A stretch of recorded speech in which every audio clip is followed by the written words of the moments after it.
Tuan Guru Bajang Muhammad Zainul Majdi MA. Saat pendidikan beliau dari SD, Sanawiyah, Aliyah di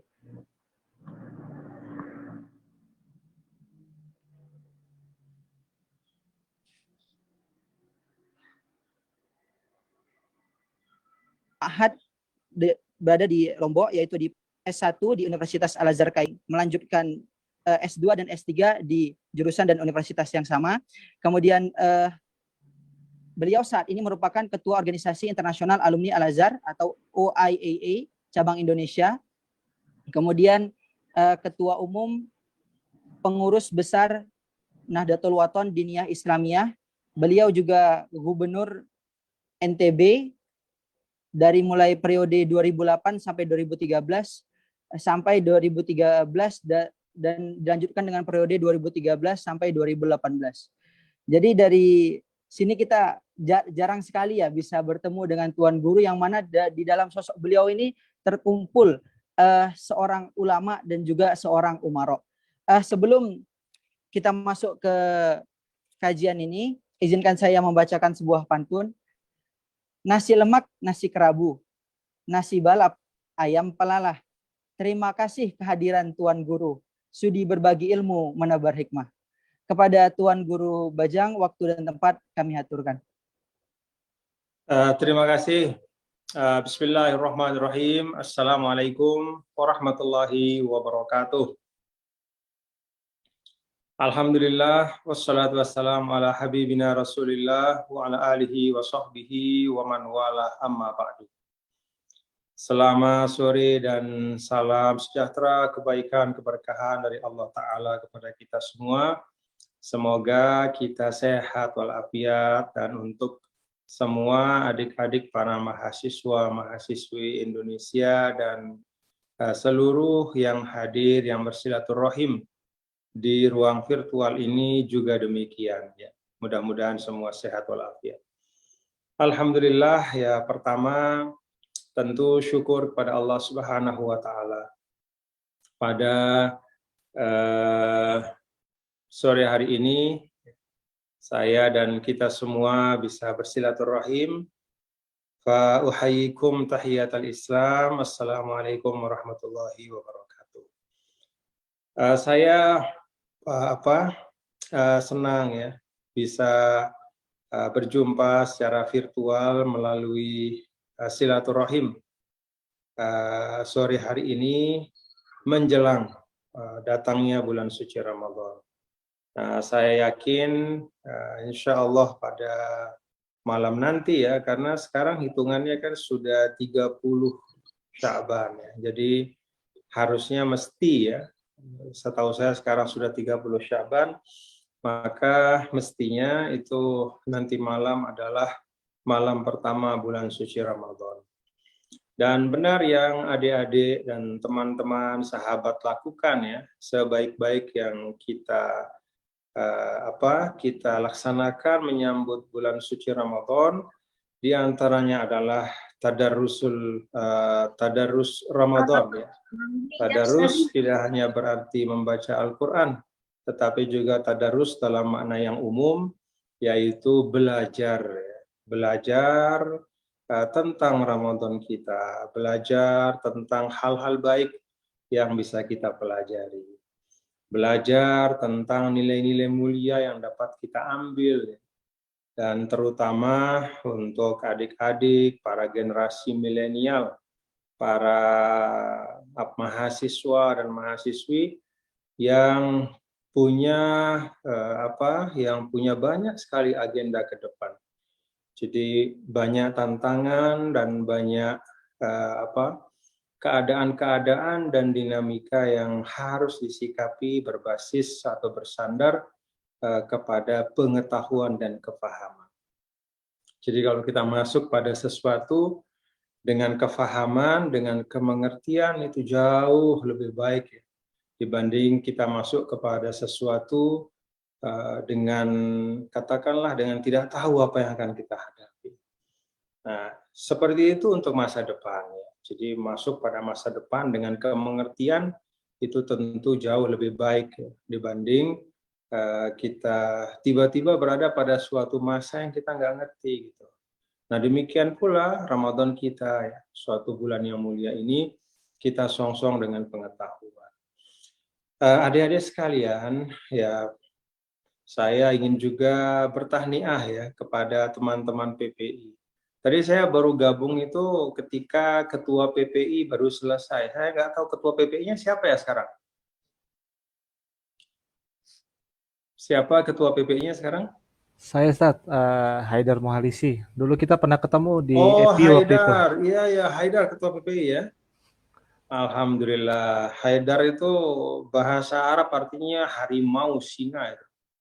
Jadi harusnya bisa memompakan semangat kebaikan ya kepada teman-teman PPI semua. Nah, saya senang ini kegiatan yang bagus ya, kegiatan yang bermanfaat dan mudah-mudahan menambah silaturahim di antara kita. Sore hari ini saya tidak berpretensi mengajar apa-apa, karena saya sendiri kan masih belajar. Jadi kalau saya mengajar sesuatu, rasanya rasanya mungkin bisa saja, tapi mungkin tidak terlalu tepat ya. Karena saya yakin bahwa para mahasiswa ini juga kalau istilah bahasa Arabnya itu tulabul ilm, jadi para penuntut ilmu, truth seeker gitu, para pencari kebenaran, orang-orang yang menjadi pembelajar sehingga tanpa diajar-ajar juga emang sudah rajin belajar ya, sudah tekun begitu. Tapi saya ingin kita bersama-sama paling tidak merenungkanlah tentang bagaimana ibadah puasa ini Allah Subhanahu wa taala tetapkan sebagai satu instrumen bagi kita untuk memperbaiki diri kita, untuk belajar menjadi pribadi yang lebih baik. Ya adik-adik, kalau kita perhatikan ya, di luar Ramadan, ya, kita ini termasuk saya ya, kita ini kan berusaha untuk atau sudah banyak sekali ya waktu kita untuk memenuhi kebutuhan panca indera kita, kebutuhan tangan kita gitu ya, kebutuhan kaki kita, entah itu dengan olahraga ya, kemudian kebutuhan mata kita, apalagi itu yang paling banyak ya, sampai ada istilahnya misalnya apa itu window shopping gitu ya, jadi cuci mata lah bahasa kita, itu untuk memenuhi kebutuhan mata. Jadi pergi ke tempat-tempat yang indah untuk menghibur mata kita, pergi ke pertokoan walaupun nggak belanja gitu kan ya, mahasiswa kan banyak begitu tuh. Jadi kita nggak belanja, cuman ya kita senang aja ngeliat gitu. Nah itulah kita ya, berusaha terus menerus untuk memenuhi ya tuntutan-tuntutan fisik kita. Nah penting juga kita ingat ya bahwa kebutuhan kita tidak hanya kebutuhan lahir. Jadi kalau selama ini kita menyisihkan waktu atau menyiapkan waktu untuk memenuhi kebutuhan mata, kebutuhan lidah kita dengan makanan-makanan yang enak, termasuk tadi nyebut-nyebut nasi lemak, saya langsung pengen ke Malaysia.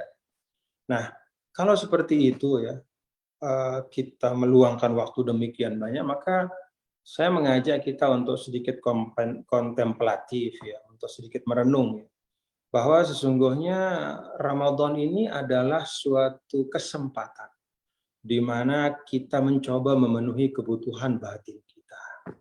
Ya, jadi kan kita manusia ini ada dua dimensi atau dua aspek.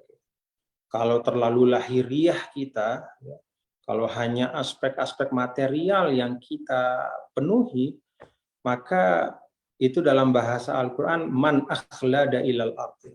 Jadi dia akhirnya manusia yang terlalu cinta pada bumi, nah, terlalu cinta pada materi. Nah itu model-model orang yang mohon maaf kalau misalnya kehilangan sesuatu ya, barangnya itu sedihnya nggak ketulungan gitu, karena dia terlalu cinta sama barang itu. Jadi kalau dia misalnya punya cita-cita di dunia ini untuk mendapatkan sesuatu lalu tidak tercapai, kecewanya juga luar biasa. Nah, maka perlu kita menjadi manusia ya, termasuk adik-adik para mahasiswa, perlu kita menjadi manusia yang seimbang. Jadi lahir dan batin itu ada keseimbangan. Nah, inilah yang ditawarkan oleh puasa gitu. Jadi puasa ini sebenarnya Ramadan itu pertama ya tidak hanya sekedar ya, tidak hanya sekedar menahan diri dari makan dan minum ya. Ya tentu dia adalah ibadah. Karena namanya ibadah itu kan kita meniatkannya untuk Allah gitu ya. Dan kita melaksanakannya karena perintah Allah. Betul itu. Tapi kan Allah tidak memerintahkan sesuatu kecuali di dalamnya pasti ada kemanfaatan. Nah, satu hal yang kontemplatif ya yang bisa kita renungkan ya seperti tadi bahwa puasa ini adalah cara Allah ya untuk menjadikan kita tetap in balancing gitu. Tetap menjadi seorang makhluk ya seorang manusia tetap menjadi makhluk yang punya keseimbangan lahir dan batin. Kalau terlalu materialistis ya, hanya kebutuhan mata saja, kebutuhan lidah saja, ya, kebutuhan tangan, kaki ya, lama-lama kita terlalu cinta sama bumi, terlalu cinta kita pada kehidupan dunia. Ya, itu menyebabkan kadang-kadang orang nggak berani berjuang, orang nggak berani mengatakan kebenaran, ya. Orang menjual ilmunya untuk mendapatkan suatu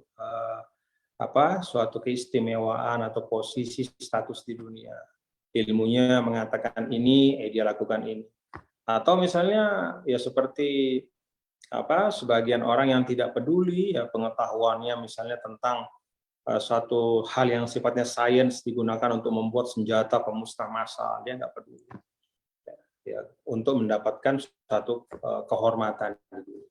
Nah, ini menurut saya satu hal yang penting ya untuk kita renungkan ya, karena dalam konsep Islam itu ya manusia yang baik adalah manusia yang fid dunya hasanah wa fil akhirati hasanah. Jadi ada balancing. Aspek materialnya ya dia katakanlah dia upayakan ya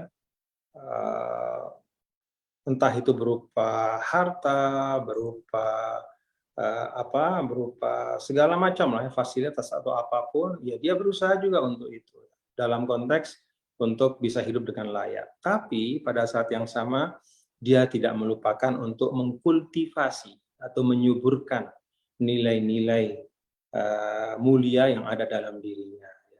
Di situ ada nilai ketundukan kepada Allah Ta'ala, ada nilai empati kepada sesama manusia, ya. Ada nilai kasih sayang kepada orang yang kebetulan mendapatkan karunia tidak sebanyak kita, misalnya, dan seterusnya. Yang itu adalah hal-hal yang diajarkannya di dalam Ramadan. Nah, jadi pesan puasa yang pertama menurut saya ya kalau kita renungkan yang salah satu di antaranya yaitu bahwa kita harus menjalani kehidupan ini dengan seimbang. Jangan hanya berat pada satu sisi dan mengabaikan sisi yang lain, ya, tapi keduanya itu harus berjalan dengan baik. Kemudian yang kedua juga untuk menjadi renungan kita ya, bahwa Ramadan itu adalah perintah Allah yang turun bukan di awal Islam. Jadi perintah puasa Ramadan itu turunnya adalah tahun kedua setelah hijrah Rasulullah Shallallahu Alaihi Wasallam. Artinya ada sekitar 14 tahun sebelumnya, di mana Rasulullah Shallallahu Alaihi Wasallam itu melakukan proses transformasi, menanamkan konsep yang beda dengan konsep-konsep yang difahami oleh manusia pada waktu itu, masyarakat pada waktu itu. Kalau pada waktu itu konsep kehidupan itu hanya mengenal dunia saja, ya, maka Rasulullah SAW membawa ya, konsep yang sesungguhnya penyegaran, ya, karena kan beliau itu meneruskan dari para nabi dan rasul sebelumnya. Jadi konsep yang dibawa adalah dunia akhirat, dan setiap yang dilakukan di dunia itu ada pertanggungjawabannya kelak di akhirat. Jadi hidup dengan bertanggung jawab. Nah, setelah ditanamkan konsep itu dengan kuat, ya pokok-pokok keimanan, baru kemudian syariat itu diturunkan. Jadi puasa itu bukan ujuk-ujuk di awal dakwah Nabi tiba-tiba puasa Ramadan. bukan seperti itu. Sama seperti sholat 5 waktu juga. Nah, itulah yang disebut oleh Sayyidah Aisyah ya sebagai satu hal yang menunjukkan kebijaksanaan dari Allah Subhanahu wa taala. Ya. Jadi right thing in the right place ya. Di waktu yang tepat juga, di right time gitu. Jadi ini juga suatu pelajaran bagi kita ya di dalam proses kita mematangkan diri kita, proses belajar, bahwa segala sesuatu itu mesti ada waktunya. Ya. Segala sesuatu itu ada timingnya. Segala sesuatu itu ada gilirannya. Sehingga ada ungkapan dari orang bijak lah ya, bahwa Anda bisa mencapai apapun yang Anda inginkan, tapi semua ada gilirannya dan tidak bisa seketika. Nah, itu juga yang kita lihat ya, bagaimana ketika Allah Subhanahu wa taala itu menurunkan perintah puasa itu adalah setelah dirasakan bahwa umat Islam itu sudah siap lahir dan batin. Nah, saya pikir ini juga penting ya di dalam proses-proses ketika nanti adik-adik, para mahasiswa itu berkiprah di tengah masyarakat ya. Jadi sangat penting untuk mengetahui konteks. Jadi sangat penting untuk belajar tentang lingkungan strategik yang ada di masyarakat kita. Sesuatu hal itu yang cocok di suatu tempat itu belum tentu cocok di tempat yang lain. Ya, contoh sederhananya nih, ya kan banyak dari mahasiswa kan dari Indonesia. Benar nggak misalnya bahwa ada kata-kata di bahasa Indonesia yang kalau dipakai di Malaysia itu maknanya bisa bergeser? Benar nggak? Saya dengar iya gitu ya. Bahwa ada beberapa kata di Indonesia itu biasa kita ucapkan ya, tetapi ketika itu diucapkan di Malaysia maka dia menghadirkan suatu makna yang beda, yang bahkan mungkin maknanya itu sesuatu yang tidak pantas misalnya.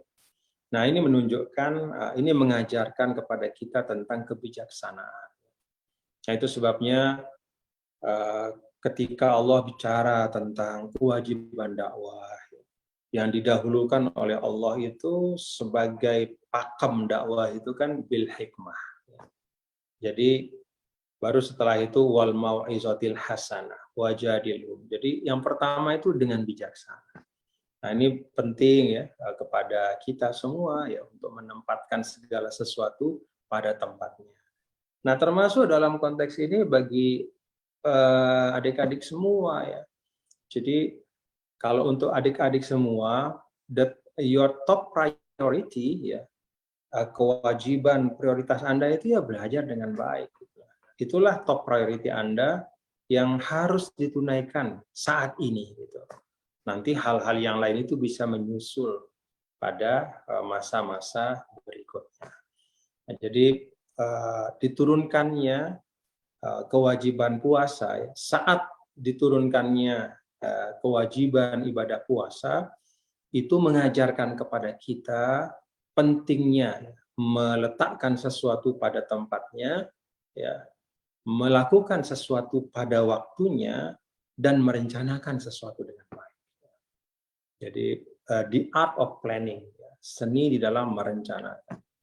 Dan kalau bicara tentang masa depan yaitu apa sih masa depan kita? Masa depan kita adalah perencanaan kita hari ini. Jadi itu hal kedua yang menurut saya penting untuk juga kita lihat ya sebagai konteks bagaimana dulu kewajiban ibadah puasa itu diturunkan oleh Allah Subhanahu wa taala. Yang ketiga, saya ingin kita sama-sama baca ya. Saya baca dan saya coba nanti sedikit ulas ya, walaupun secara tentu sangat singkat ya, tentang ayat-ayat ayat-ayat tentang puasa ya. Itu ayat tentang puasa itu kan di 183 Al-Baqarah ya. Ini ada sama saya mushaf itu. Bismillahirrahmanirrahim. Ya ayyuhalladzina amanu kutiba alaikumus syiyam kama kutiba alal ladzina min qablikum la'allakum tattaqun. Ayyaman ma'dudat faman kana minkum maridan aw ala safarin fa'iddatum min ayyamin ukhra وعلى الذين يطيقونه فدية طعام مسكين فمن تطوع خيرا فهو خير له وأن تصوموا خير لكم إن كنتم تعلمون. Nah, di ayat ini kalau adik-adik ya baca mentadaburi Al-Quran, merenungkan, mengkaji Al-Quran itu menarik ya, banyak hal yang menarik yang bisa kita ambil. Di ayat 183, ya ayyuhalladzina amanu. Jadi kalau kalau dalam bahasa ulama itu nida'u syafaqah. Jadi Allah banyak sekali di dalam ayat-ayat Al-Quran itu mengawali dengan panggilan wahai orang-orang yang beriman. Nah, di dalam diksi ini ya, di dalam atau frasa ini, wahai orang-orang yang beriman, itu kata para ulama ada makna di situ syafaqah. Jadi ada terasa sekali nuansa kasih sayang Allah. Nuansa kasih sayang Allah. Nah, jadi Allah Subhanahu wa taala itu melihat kita itu dengan pandangan kasih sayang. Dan itu banyak sekali di dalam Al-Quran. Dengan kata lain, Allah Subhanahu wa taala ingin menunjukkan bahwa Dia sangat mencintai kita, sangat mencintai manusia. Maka perintah-perintahnya, tuntunan-tuntunannya, ya, satu konsep beragama yang disebut agama Islam ini banyak sekali ayat-ayat itu menggunakan bentuk-bentuk yang menunjukkan, ya, menonjolkan kecintaan Allah kepada kita, kepada makhluk. Ya ayyuhalladzina amanu kutiba alaikumussyiyam. Nah, di akhir ayat ini kemudian Allah sampaikan ya, la'allakum tattaqun. Jadi diwajibkan kepada kalian alaikumussyiyam, puasa sebagaimana kama kutiba alal ladzina min qablikum la'allakum tattaqun. Sebagaimana diwajibkan kepada mereka yang hidup sebelum kalian, ya, umat-umat sebelum umat Nabi Muhammad, la'allakum tattaqun, agar kalian menjadi orang-orang yang bertakwa.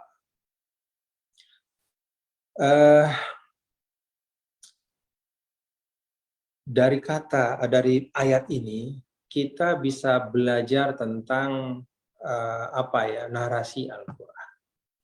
Jadi narasi Al-Quran itu nggak ada narasi yang pesimistik ya. Selalu narasinya itu membangkitkan harapan. Nah, ini juga penting ya.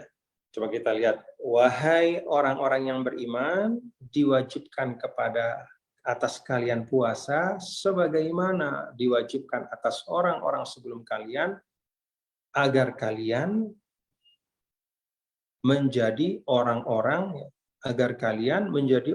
yang bertakwa. Kita tahu bahwa tattaqun itu artinya orang yang punya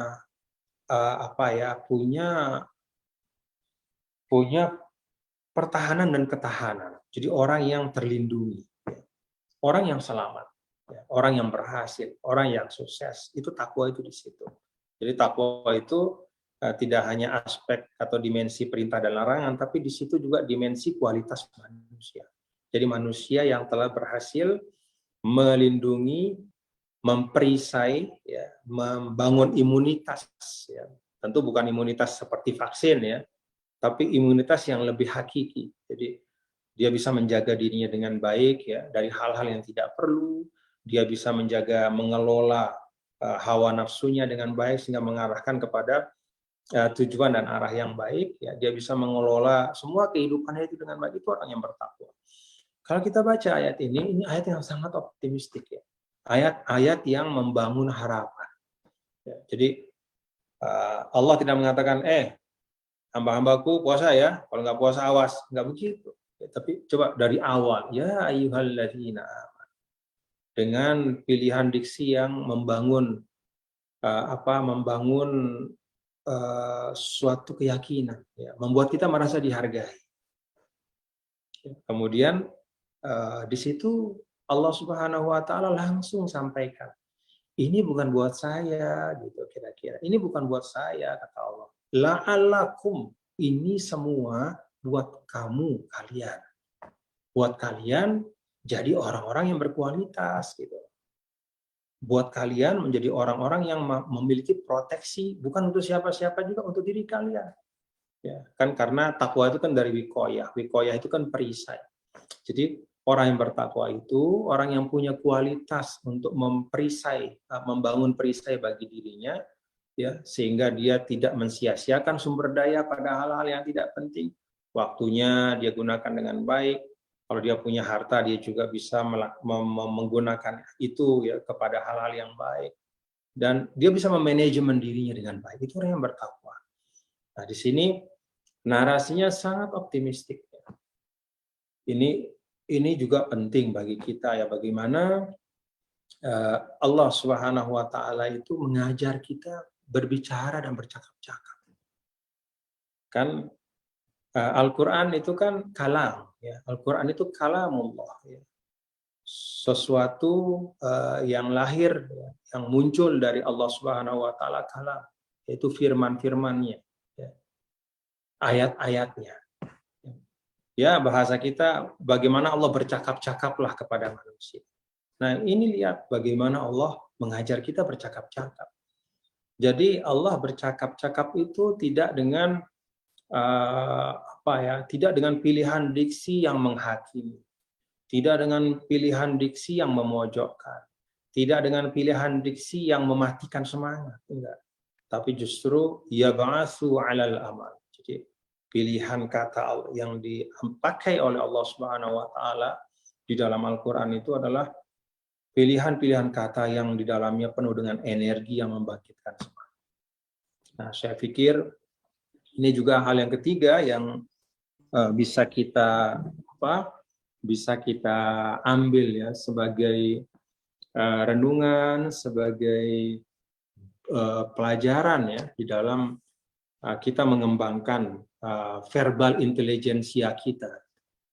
Jadi kan kalau kata orang itu tidak hanya kecerdasan kognitif yang diperlukan ya, kecerdasan otak ya, tetapi juga kita perlu kecerdasan emosional, kecerdasan spiritual, juga kecerdasan verbal gitu. Bagaimana kita berkomunikasi, bagaimana kita membangun silaturahim gitu. Nah, contoh terbaik dalam membangun komunikasi adalah seperti Allah mengajarkan kita ketika dia berkomunikasi dengan ayat-ayatnya. Jadi kalau Anda ingin menjadi orang yang optimis, ya, bacalah Al-Quran. Anda akan menemukan energi-energi yang akan membuat Anda menjadi seorang yang apresiatif terhadap diri Anda. Oh, ternyata saya itu mulia ya. Coba. Bagaimana Al-Quran bicara laqad khalaqnal insana fi ahsani taqwim. Wa laqad karramna bani Adam. Itu kan semua membangun dignity bagi manusia. Jadi dengan kata lain, kalau saya sudah dimuliakan sama Allah, kayak begini, masa sih saya menghinakan diri saya dengan melakukan hal-hal yang tak baik? Masa sih saya menghinakan diri saya dengan melakukan perbuatan yang destruktif, dan seterusnya. Jadi Al-Quran itu juga mengajarkan bagaimana kita membangun komunikasi dalam kehidupan yang baik. Dan ini sangat diperlukan ya. Kata orang kan, key of the future, ya. Kunci masa depan itu bukanlah katakanlah uang yang kau warisi dari orang tuamu, ya, atau dari keluarga apa kamu lahir gitu. Bapak atau kakekmu itu sehebat apa dia, bukan itu modal kita, tapi modal kita ke depan di masa depan itu adalah membangun jejaring yang baik, networking, membangun jejaring yang baik. Orang yang punya jaringan yang baik ya dia punya teman yang baik, dia punya lingkungan persahabatan yang konstruktif, maka dia bisa sukses gitu. Nah, kunci membangun jejaring yang baik itu adalah kemampuan verbal, kemampuan komunikasi yang baik. Kita akan susah ya punya teman yang baik kalau kita dikenal sebagai pribadi yang angkuh misalnya. Tercermin dari ucapan kita, ya. Mau menang sendiri, merasa paling pintar. Akan sulit kita membangun jejaring yang baik. Kita punya ilmu segudang, tapi jejaring nggak ada. Hidup sendiri. Dikenal sebagai orang yang egois misalnya. Nggak bisa kita berhasil. Nah, karena itu, mari kita belajar ya, bagaimana Allah membahasakan perintah puasa ini. Ya ayyuhalladzina amanu kutiba alaikumussyam kama kutiba alal ladzina min qablikum la'allakum tattaqun. Nah, itu juga diperkuat ya di dalam ayat-ayat berikutnya ya. Bagaimana narasi yang positif itu terus dibangun oleh Allah. Misalnya ayat 186 di sini. Wa idza sa'alaka 'ibadi 'anni fa inni qarib. Dan apabila hamba-hambaku bertanya kepadamu, anni, tentangku, fa inni qarib, maka katakanlah bahwa aku itu dekat. Ujibu da'watad da'i idza da'a. Aku jawab doa dari orang yang berdoa kalau dia benar-benar berdoa. Falyastajibu li, maka hendaklah mereka merespon dengan baik tuntunan-tuntunanku, wal yu'minu bi, yakin padaku, la'allahum yarsyudun, maka hidup mereka akan lurus dan akan berada di atas petunjuk. Ini juga kalau kita lihat ya bagaimana Allah itu kan omnipoten, artinya omnipoten itu kan maha segalanya. Tapi kalau kita lihat ayat ini, Masya Allah, adik-adik coba baca ayat ini pelan-pelan. Wa idza sa'alaka 'ibadi 'anni fa inni qarib. Itu akan terasa kedekatan Allah dengan kita. Akan terasa kedekatan Allah dengan kita. Bahkan lebih dari sekedar dekat, dia juga sangat responsif ya. Allah itu sangat menjawab. Bersegera menjawab harapan-harapan hamba. Nah, tentu saja di sini disebutkan falyastajibuli, hendaklah mereka merespon dengan baik perintah-perintahku, ya, tuntunanku, ya, diapresiasi, kita hargai perintah Allah itu, kita hargai tuntunannya, kita ikuti tuntunan agama dengan baik, wal yu'minu bi, dan yakin tetap kepadaku, ya. La'allahum yarsyudun. Maka Allah akan memberikan kehidupan yang selalu dalam keadaan tertunjuki, ya. Jadi dapat petunjuk terus. Sesusah-susahnya, sesulit-sulitnya, selalu there is always a solution. Selalu ada jalan keluar saja. Nah, itulah narasi yang positif yang dibangun oleh Al-Quran. Karena itu sekali lagi saya berharap ya para mahasiswa, adik-adik itu bisa membangun jaringan yang baik ya. Pertemanan yang baik, yang konstruktif, yang dibangun di atas landasan atau dasar saling menghargai satu sama lain. Itu yang kita sangat butuhkan ke depan. Kalau kita bicara tentang misalnya kebangkitan umat Islam, kalau kita bicara tentang kebangkitan Indonesia, kalau kita bicara tentang kebangkitan Indonesia-Malaysia misalnya sebagai negara serumpun, itu membutuhkan jejaring itu. Tidak mungkin Indonesia tidak baik ya, dan tidak ideal kalau Indonesia saja yang maju, Malaysianya nggak maju. Demikian pula kalau Malaysianya saja yang maju, tapi Indonesianya nggak maju. Itu kedua-duanya harus maju. Dan karena itu perlu antara saudara serumpun itu harus tetap ada komunikasi yang baik. Ya, harus ada sikap apresiatif secara mutualistik. saling menghargai satu sama lain. Nah, saya memandang ya bahwa Anda semua adik-adik sebagai mahasiswa Indonesia di Malaysia adalah duta-duta ya, untuk membangun jejaring masa depan yang konstruktif itu. Jadi selain belajar, kenalan sebanyak mungkin dengan orang Malaysia. Jadi jangan, ya mohon maaf nih, mudah-mudahan sih nggak terjadi. Dulu ada istilah di Kairo ya, saya kan belajar di Kairo dulu, di Universitas Al-Azhar ya. Tapi ada sebagian teman gitu yang ketika di sana itu hanya mau bergaul dengan teman yang satu daerah saja. Akhirnya dia nggak dapat kemampuan ya, dia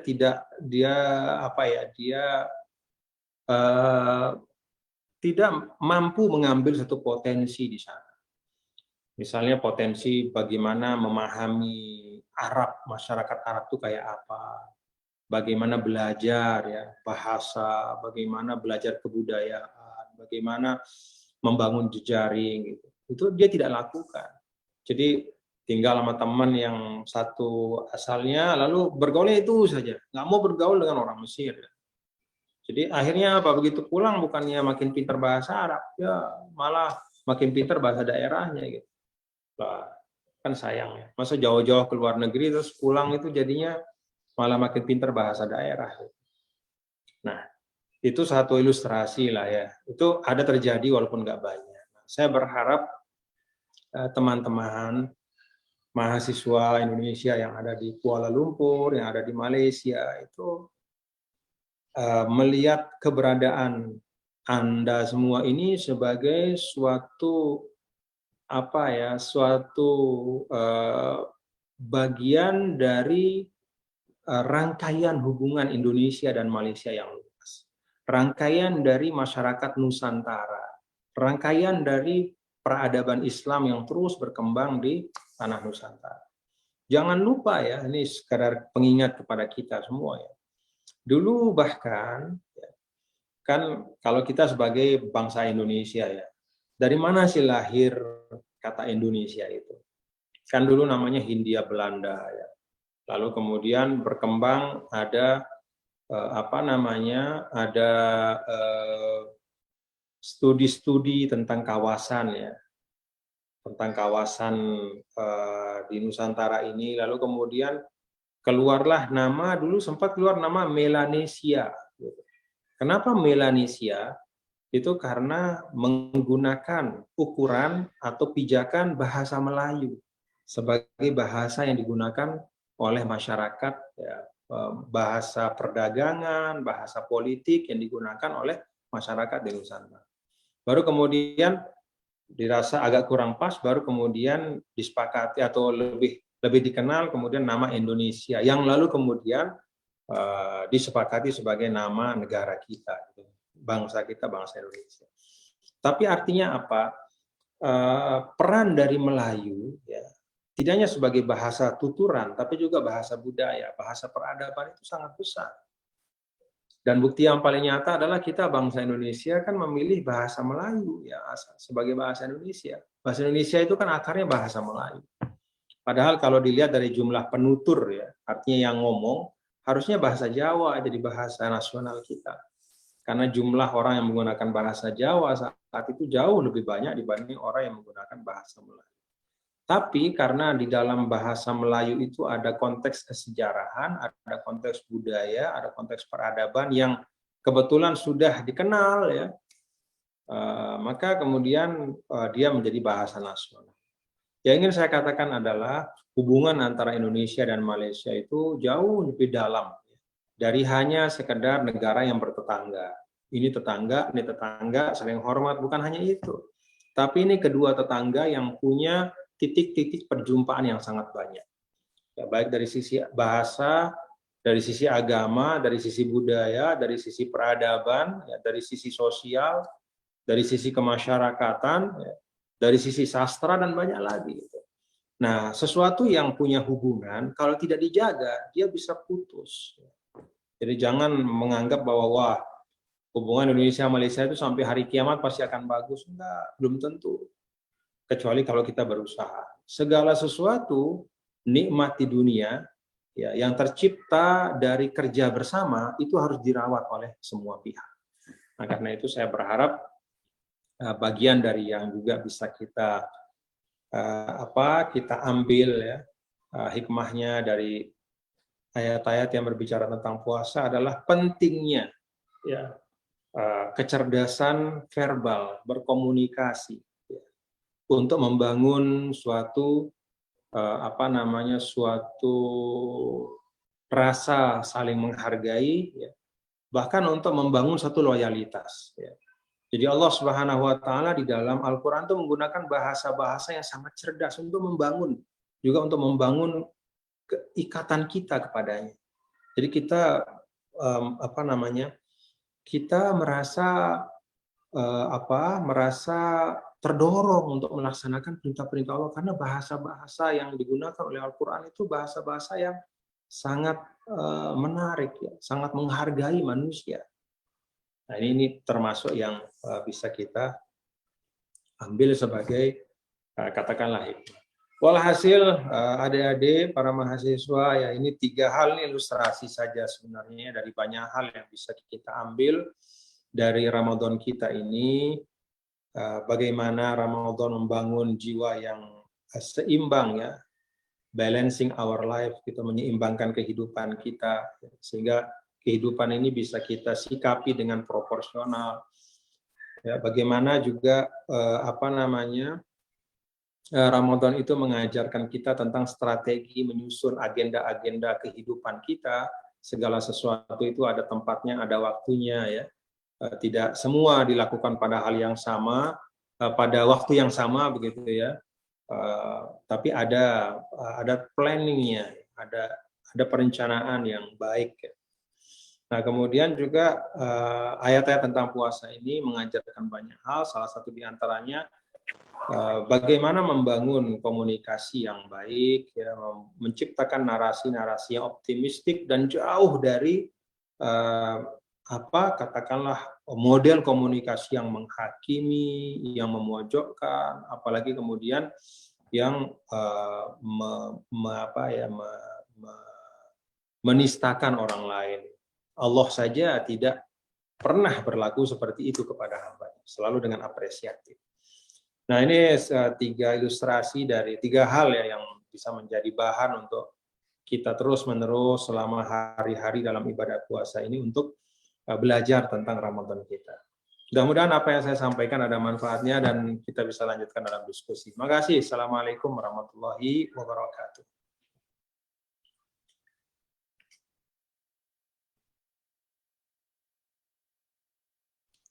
Waalaikumsalam warahmatullahi wabarakatuh. Terima kasih Tuan Guru atas kajiannya. Jadi ada 3 poin ini yang kita garis bawahi, yaitu balancing, strategi ya, termasuk planning tadi. Kemudian ayat hikmah daripada ayat-ayat tentang puasa, yaitu juga komunikasi yang optimistik. Tuan Guru, sekarang kita masuk ke Q&A, sesi tanya jawab. Kita batasi dengan 2 penanya pertama. Oke, ini udah ada 2 pertanyaan di kolom komentar. Bagi teman-teman yang ingin menggunakan fitur raise hand, boleh ditekan dan setelah ini akan kita berikan giliran insya Allah bila waktunya cukup. Oke, pertama Tuan Guru, izinkan saya membaca. Ini pertama dari Ramli Ahmad. Ini ada 2 pertanyaan. Assalamualaikum Tuan Guru. Saya bertanya Tuan Guru, seperti yang kita tahu, puasa adalah kegiatan bagi orang yang beriman yang sudah dilakukan sejak dahulu, bahkan dari Nabi Adam sampai Rasulullah SAW. Yang ingin saya tanyakan, adakah ayat di dalam Al-Quran yang menjelaskan tentang relevansi antara puasa-puasa yang dilakukan oleh nabi-nabi terdahulu dari puasa Nabi Adam sampai puasanya Rasulullah SAW? Yang kedua, bagaimanakah sikap Tuan Guru melihat fenomena di Indonesia, khususnya yang puasa dan Hari Raya Idul Fitrinya sering berbeda? Terima kasih. Sepertinya 1 pertanyaan dulu aja ya Tuan Guru ya. Nanti kita lanjutkan. Boleh. Terima kasih. Dari siapa? Ramli Ahmad ya? Iya, Tuan Guru.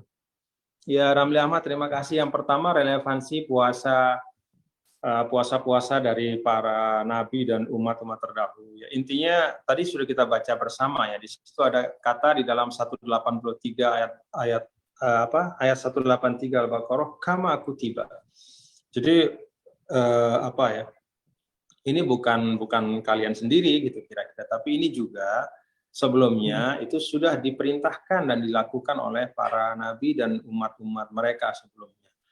Nah, pesan yang ingin disampaikan oleh Al-Quran sebagaimana disampaikan dirumuskan oleh para ulama adalah bahwa puasa ini memang memiliki hikmah yang universal. Dan puasa itu diperlukan selama manusia ada. Dan perbedaan budaya, peradaban, bahkan diutusnya para nabi dan rasul dalam konteks zaman dan situasi yang berbeda itu ternyata tidak menghalangi diwajibkannya ibadah puasa untuk semua. Tentu beda-beda kadarnya ya. Dulu katanya kalau Nabi Nuh itu puasa cuma 3 hari 1 bulan gitu. Memang 3 hari 1 bulan, tapi kalau dihitung setahun banyakkan dari kita.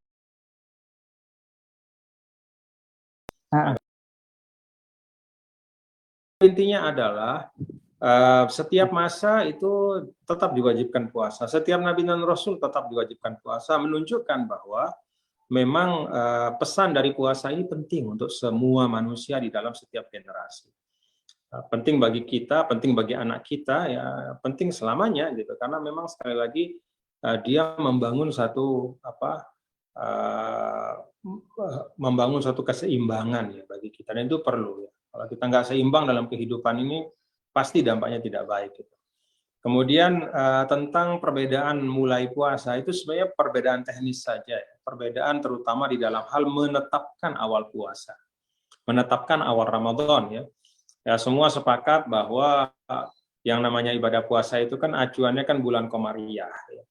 Artinya tahun Komariah gitu ya. Tahun Komariah itu kan berdasarkan kepada hitungan peredaran bulan ya, bukan Syamsiah yang berdasarkan pada hitungan putaran matahari ya, putaran bumi mengitari matahari. Nah, sama prinsipnya sebenarnya ya, Komariah, tetapi penentuan ya. Ada yang menggunakan hisab saja, ada juga yang memastikan harus ada ru'yah ya. Nah, hisab itu kan hitung-hitungan hitung-hitungan matematis ya di dalam ilmu falak ya. Nah, kalau ru'yah itu kan melihat dengan mata telanjang. Tapi intinya semua itu tidak kemudian terkait dengan esensi puasa sendiri. Jadi itu hanya bagaimana menentukan awal puasa. Nah, menurut saya itu bukan perbedaan yang esensial ya. Sehingga kalau hisab dan ru'yah itu sama ya syukur gitu. Tapi kalau hisab dengan ru'yahnya beda, ya, misalnya hisabnya bilang puasa itu besok gitu kan. Ini sekarang misalnya tanggal 29 nih misalnya nih. Misalnya 29 Sya'ban, lalu kemudian hisabnya mengatakan besok itu pasti puasa ya menurut hisabnya.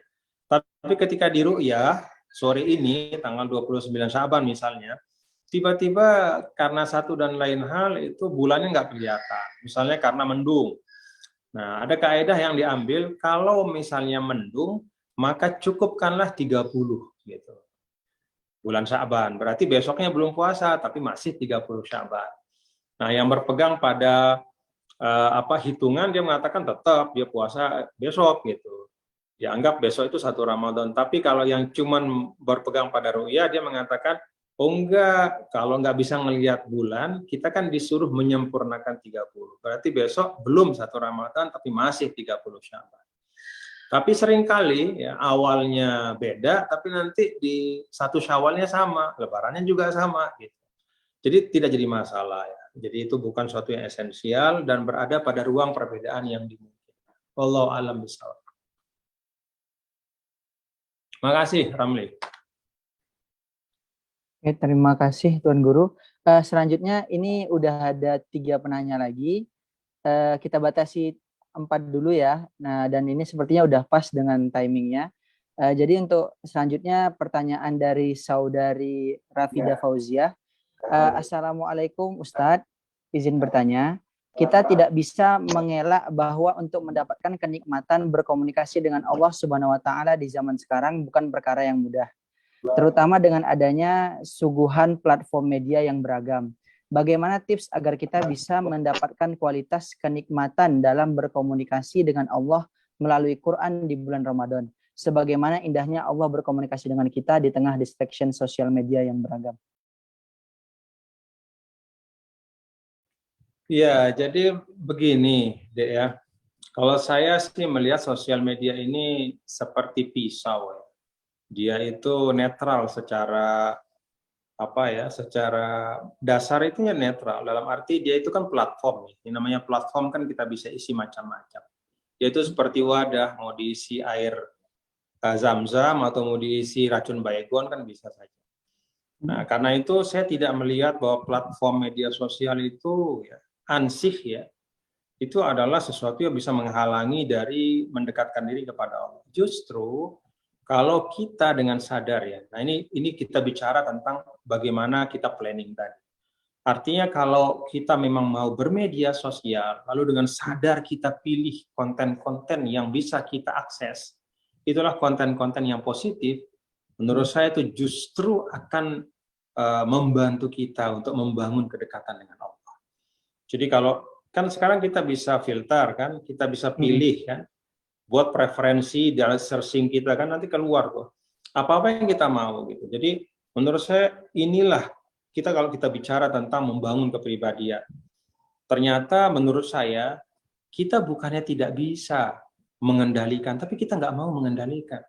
Masa kita nggak bisa mengendalikan? Kan gadget itu punya kita. Ini misalnya iPad ini kan punya saya. Saya bisa kendalikan kapan saya mau nyalain. Kalau saya nyalain, saya mau lihat apa itu bisa. Jadi mari kita gunakan ya dengan penuh kesadaran bahwa ini adalah tools untuk mencapai kebaikan. Jadi once kita berpikir seperti itu, ini adalah tools, instrumen untuk mendekatkan diri kepada kebaikan, maka kita akan gunakan untuk mengakses hal-hal yang bermanfaat. Dan itu sekali lagi justru bisa mendekatkan diri kepada Allah. Kalau kita banyak mengakses misalnya ayat suci Al-Quran, ngaji online dan segala macam, kan bisa membangun semangat yang baik dalam diri kita. Jadi kuncinya adalah miliki gadget itu dan kendalikan gadget itu, pastikan dia digunakan untuk hal yang baik. Wallahu a'lam bishawab. Terima kasih. Tuan Guru, untuk selanjutnya penanya langsung dari Jasman Syah, mungkin boleh dibuka kameranya, kemudian kami persilahkan bertanya. Host boleh di unmute Jasman Syah yang udah raise hand.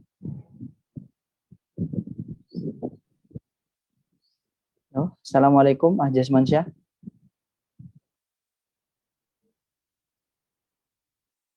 Sepertinya belum ini ya, belum ada jawaban. Oh, ada. Waalaikumsalam warahmatullahi wabarakatuh. Assalamualaikum Tuan Guru. Salam warahmatullahi. Ya, Dr. Jasman, apa kabar? Sehat? Syukron.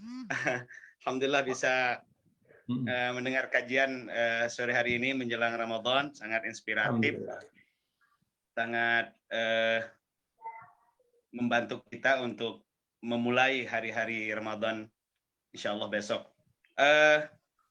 Mungkin saya satu hal saja Tuan Guru terkait dengan narasi-narasi tadi di bagian akhir, saya mengutip beberapa bagian narasi-narasi yang berkembang di sosial media hari ini. Memang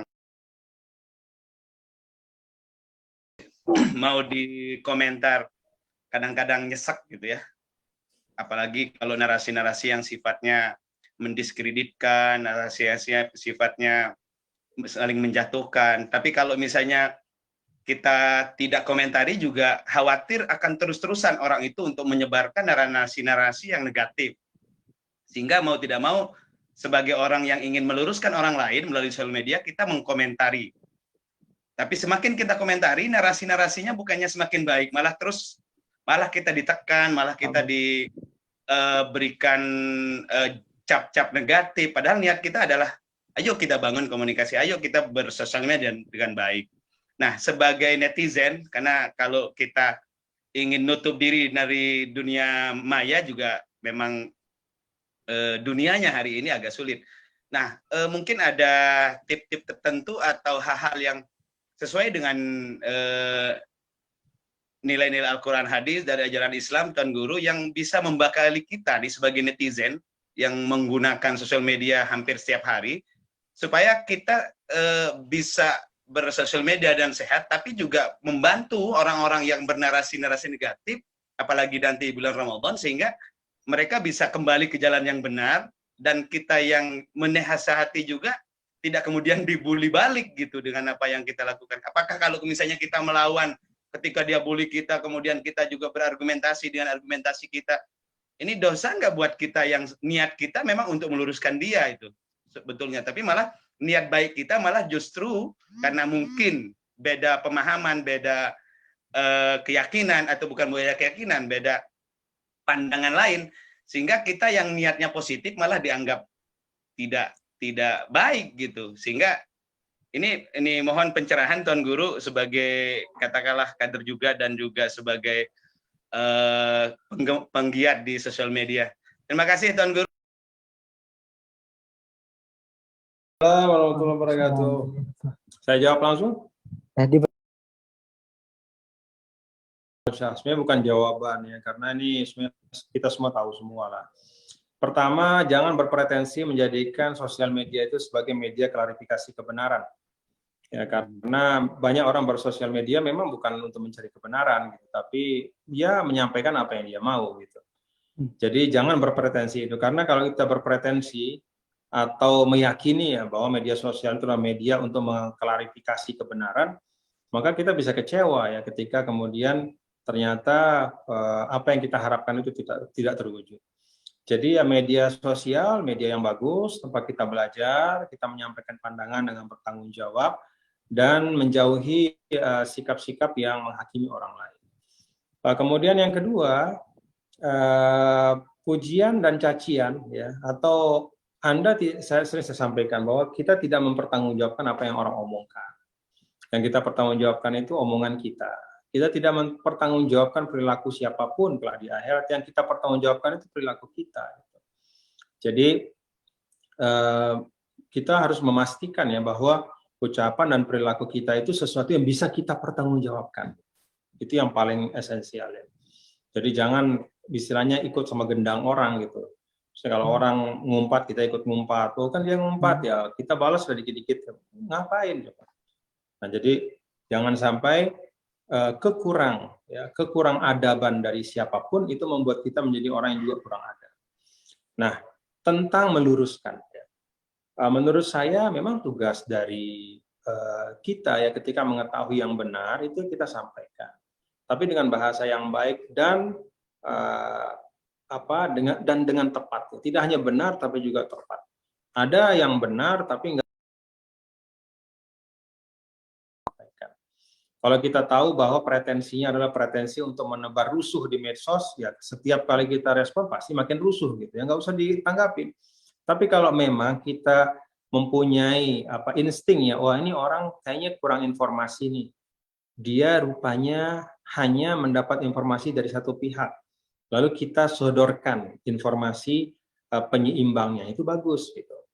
Tapi kalau kita sudah punya insting, wah ini kalau kita lihat track recordnya nih, postingannya orang nih kerjanya ngumpat-ngumpat, ya tidak perlu ditanggapi menurut saya, karena memang tujuan dia bermedsos adalah untuk menebar katakanlah ujaran-ujaran seperti itu. Jadi kembali kepada assessment kita terhadap siapa dia. Jadi ketika kita yakin dia adalah orang yang memang mau tahu, mau mendapatkan suatu pandangan yang baik, ya kita sodorkan ya perspektif kita. Gitu. Tapi kalau kita yakin dia adalah orang yang la yahtaju ila tashih wa ila bayan, ya nggak perlu juga kita menghabiskan waktu. Itu menurut saya. Jadi bermedia sosial itu dinamis, tidak ada kaidah yang utuh, yang komprehensif. Kita sesuaikan saja dengan situasi yang ada. Prinsipnya jangan meninggalkan jejak digital yang akan menjadi pertanggungjawaban kita dunia akhirat. Itu saja. Terima kasih, Jasman. Salam juga untuk semua sahabat di Jawa Barat ya, kader-kader NWDI. Terima kasih.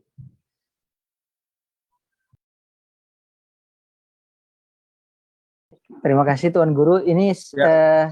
pertanyaan terakhir sekaligus menutup sesi Q&A dari Saudari Lutfia Hesti, direct langsung ke saya Tuan Guru.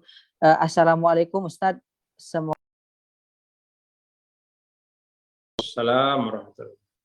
Izin bertanya Ustadz, bagaimana cara meyakinkan hati jika Allah telah menyiapkan sesuatu yang baik bagi setiap hambanya?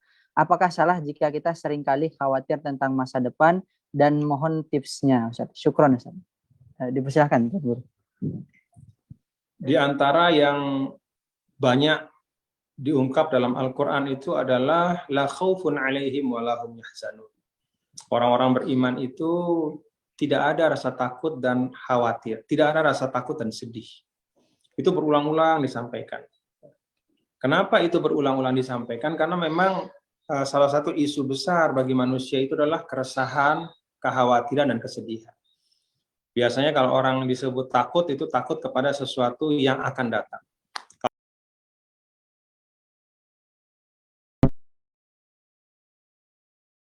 Itu. Kalau nggak takut, ya sedih gitu. Nah, agama itu datang untuk meletakkan sesuatu pada tempatnya. Dalam arti apa? Ketakutan itu, ya, rasa takut itu sesuatu yang wajar, tapi dalam kadarnya. Tapi karena rasa takut itu yang membuat kita waspada ya. Kalau orang nggak punya rasa takut ya, ada misalnya wah saya nggak punya takut, itu bisa membuat dia melakukan hal-hal yang yang di luar perhitungan dan mencelakakan dirinya. Ya, jadi rasa takut itu diciptakan oleh Allah untuk keselamatan kita. Jadi itu kemudian kita waspada. Rasa sedih itu juga sesuatu yang sebenarnya wajar ya, tapi dalam ukurannya. Ya. Karena kan kesedihan itu artinya kita masih punya rasa. Ya. Kalau kita mampu ya menjadikannya sebagai energi untuk kemudian meningkatkan diri kita di masa yang akan datang di dalam hal-hal yang baik, itu bagus. Nah, yang tidak boleh adalah ketakutan yang mendominasi dan kesedihan yang mendominasi. Karena itu Rasul mengatakan kalau datang musibah itu innal aina la tadma, mata ini boleh berair. Wa innal qalba la yahzan, hati ini boleh sedih. Wa inna lillahi wa inna ilaihi raji'un. Tapi ya, sesungguhnya kita milik Allah dan kepadanya lah kita kembali. Jadi mata itu boleh menangis, hati itu boleh sedih, ya itulah manusia. Tapi kemudian diletakkan secara proporsional. Jangan tenggelam dalam dua hal itu, tapi selalulah yakin bahwa kita kembali kepada Allah. Nah, kata kuncinya pada inna lillahi wa inna ilaihi raji'un, itulah pengontrol ketakutan dan kesedihan kita. Artinya apa? Keyakinan pada Allah. Jadi ya kita yakin kepada Allah, yakin seyakin-yakinnya bahwa Allah Subhanahu wa taala itu menjanjikan kepada hamba-hambanya yang beriman segala kebaikan. Maka ketakutan dan kesedihan itu akan hilang. Jadi kata kuncinya menurut saya itu membangun keyakinan kepada Allah. Kalau sudah ada keyakinan, itu semua akan menjadi ikutannya ya. Ibaratnya keyakinan kepada Allah itu seperti seperti pokok pohon ya. Jadi dia pokoknya pohon itu batang utamanya yang akan melahirkan cabang-cabang yang lain dan buah-buah serta daun-daun yang lain. Jadi keyakinan kepada Allah itu kunci ya.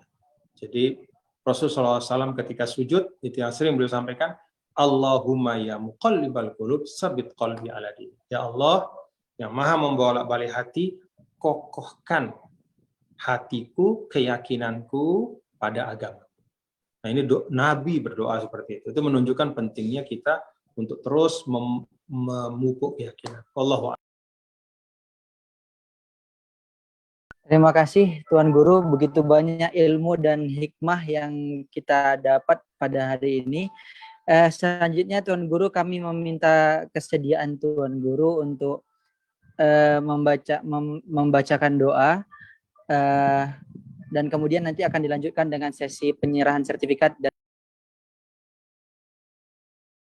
Baik, seluruh yang hadir ya, para mahasiswa-mahasiswi dan hadirin semua, Saya mengajak kita semua untuk berdoa, suratul Fatihah ya kita baca, dengan niat semoga Ramadan kita menjadi Ramadan yang diberkahi dan kita dimudahkan untuk melakukan hal-hal yang baik di dalam Ramadan yang mulia ini. Al-Fatihah. Bismillahirrahmanirrahim. Ar-Rahmanirrahim. Iyyaka na'budu wa iyyaka nasta'in. Shiratal ladzina. Terima kasih untuk panitia Kemilau Ramadan, adik-adik para mahasiswa semua. Saya doakan ya sukses selalu, berhasil dan menjadi duta-duta terbaik Indonesia di Malaysia. Terima kasih. Assalamualaikum warahmatullahi wabarakatuh.